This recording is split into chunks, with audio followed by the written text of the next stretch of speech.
যে জরিপে যে তথ্যটি উঠে আসে সেটি হচ্ছে যে সরকার দেশ চালানো নিয়ে কিছুটা সন্তুষ্ট।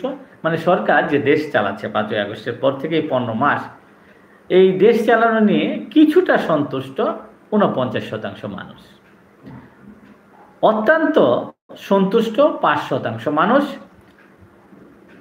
এবং এই জরিপে যেটি দেখানো হয়েছে আয় বেড়েছে 12% মানুষের, খরচ বেড়েছে আপনার 79% মানুষের।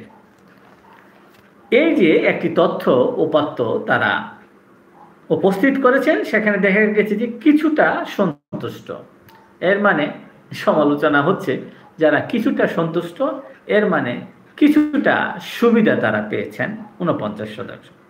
আর যারা অত্যন্ত সন্তুষ্ট 5% মানুষ তারা সরকারের সুবিধা অদ্যাবধি ভোগ করছেন। কাজে এই 5% মানুষ খুশি খুশি এই সরকারের প্রতি যারা সুবিধা নিতে পেরেছেন।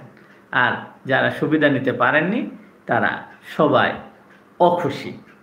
এবং এই যে আয় বেড়েছে 12% মানুষের, দেখা যাবে যে আয় যাদের বেড়েছে তারাও এই সরকারের কাছ থেকে কোনো না কোনো দিক থেকে সুবিধা নিয়েছেন। আর খরচ বেড়েছে 79% মানুষের। সাধারণ মানুষ এ পর্যন্ত কোনো সুবিধাও পায়নি, তাদের আয়ও বাড়েনি, বরং তাদের খরচ বেড়েছে। দ্রব্যমূল্যের ঊর্ধ্বগতি থেকে শুরু করে থাকা খাওয়া সমস্ত কিছুতেই তাদের জীবন মানের যে ব্যয়, দৈনন্দিন ব্যয় বেড়েছে, সেই সাথে তাদের আয়